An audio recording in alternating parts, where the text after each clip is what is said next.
Okay, so today we are going to look at roses and Archimedes spiral.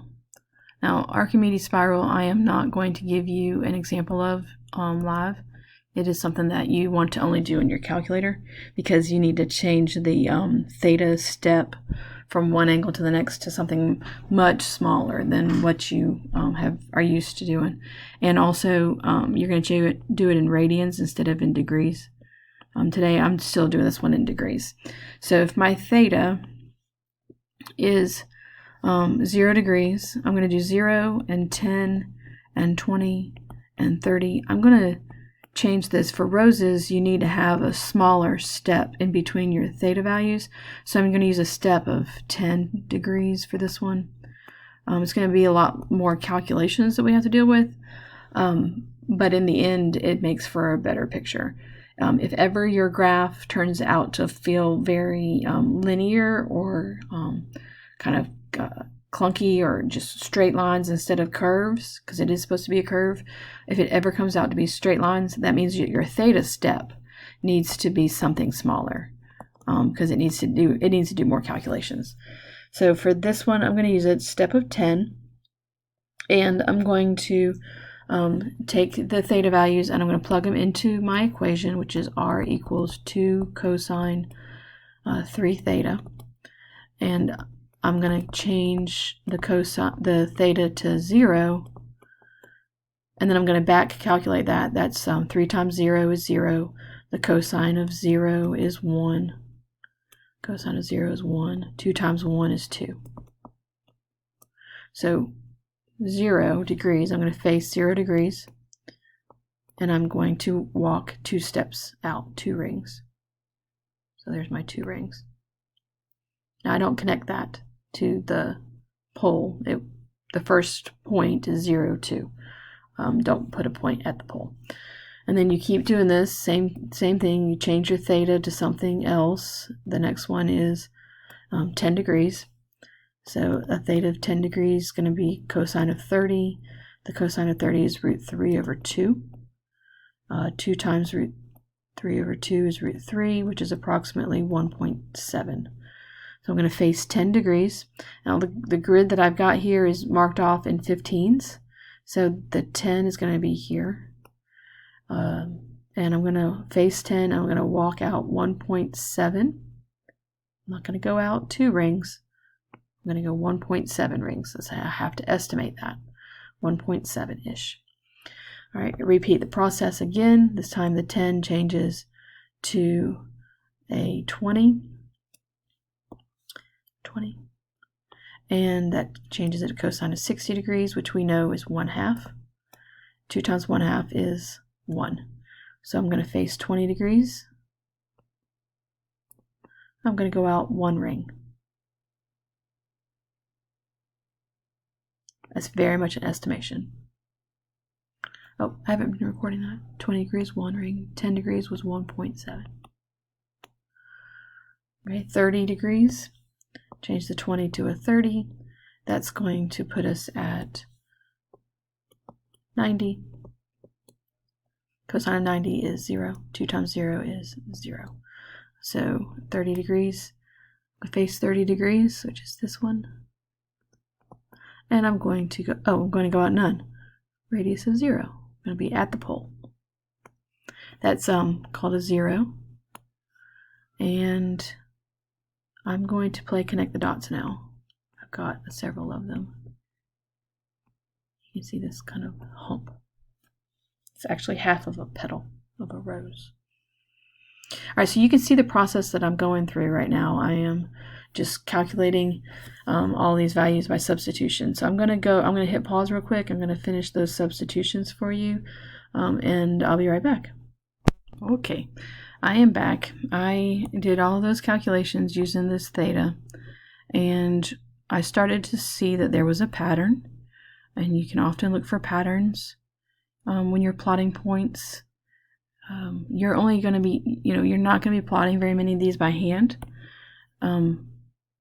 So don't feel like you need to be an expert at plotting these by hand, but it certainly does help to do a couple of them so you understand what the calculator is doing. All right, so I'm moving on to this next set.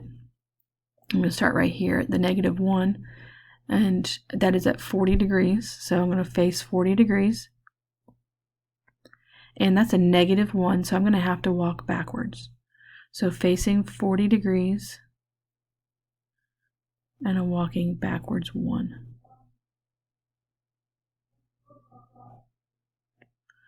And then I'm going to face 50 degrees, and I'm going to walk backwards 1.7.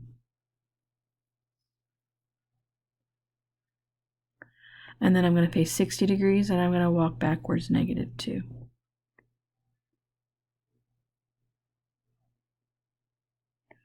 And I'm going to connect that.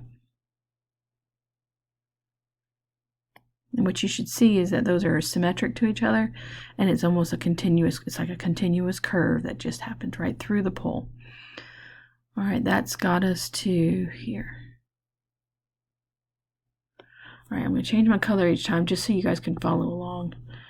The next one I'm going to plot is over here. The 70 degrees. 70 degrees is right here. I'm going to face it, and I'm going to walk backwards 1.7.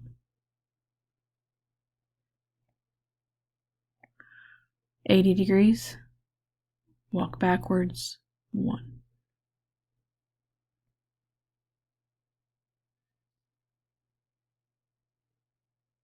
And then 90 degrees is a 0. So it's at the pole. Okay. You can see that's a petal. The radius, the maximum length of our petal is 2, which is in our equation. All right, moving on. I'm going to change to this color. And at 100 degrees, I'm going to face 100 degrees, which is right here. And I'm going to walk forward 1. 110, walk forward 1.7. 120, walk forward 2. Connect the dots. So each petal has 3 parts to it for this one. And that's only because of the data step that I chose to use. All right, I'm running out of colors. Oh, okay, green. Green is going to start right here, 130. 130, walk forward 1.7. 140, walk forward 1. And then 150. Am I off? 150. No, I'm good. That's 150. This is 165. 150 is a 0. Goes through the pole. And then you can see that I'm going to be finishing this off with, and I'll go ahead and finish it off with black again. 160 is at a 1. Face 160. Sorry, -1. 160, -1. And then 170 is -1.7. I don't know how to calculate this wrong.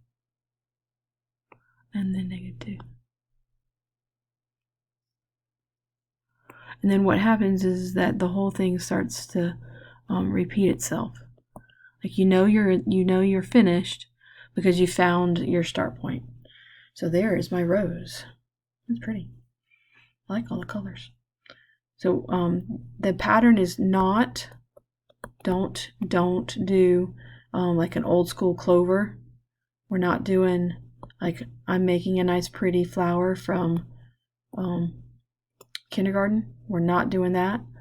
We are, and I can tell, I'll be able to tell in your drawings if you are sketching these correctly on your papers.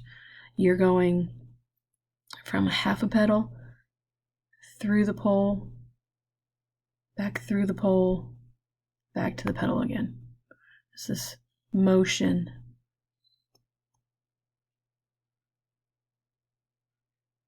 And yes, they are pointed. They're pointy at the end because there's that turn. Mine are pointy, but if I had had a smaller step, they would round out just a little bit on each tip. It's not like it's not making a star. It's making a nice, beautiful rose. So that's the rose. That's what it looks like. If I did this next one, because this has a 2 in it, I'm going to end up having a different kind of pattern that has to happen, and you're going to end up with lots more petals. But instead of doing it by hand, let's just do it with our calculator. And 3 sine 2 theta. I hope I have it set up in the right mode. Graph it. Oh, there it is. Isn't he cute? Just a little flower. Let me zoom in on him a little bit. Zoom in. Let me see what you look like, dude. Oh, zoom in is not a good idea.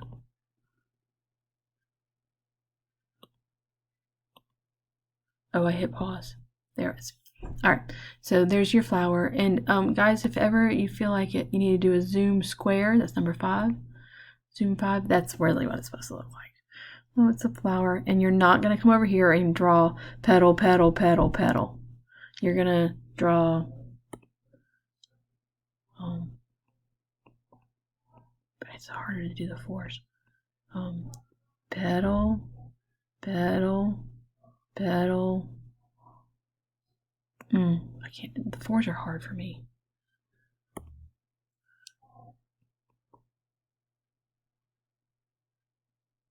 There it is. Bad. Anyway, go back to the graphing calculator. Do it that way. I think it looks pretty. Anyway, enjoy your exploring on this one. What you're supposed to turn in for your notes is a picture of your example, outdone by hand, and then a picture of your calculator with a rose and a picture with the Archimedes spiral. And at the end, you get to do another Google form quiz, because that's just the best way to assess this one instead of doing Edpuzzles. All right, enjoy. So, bye, guys.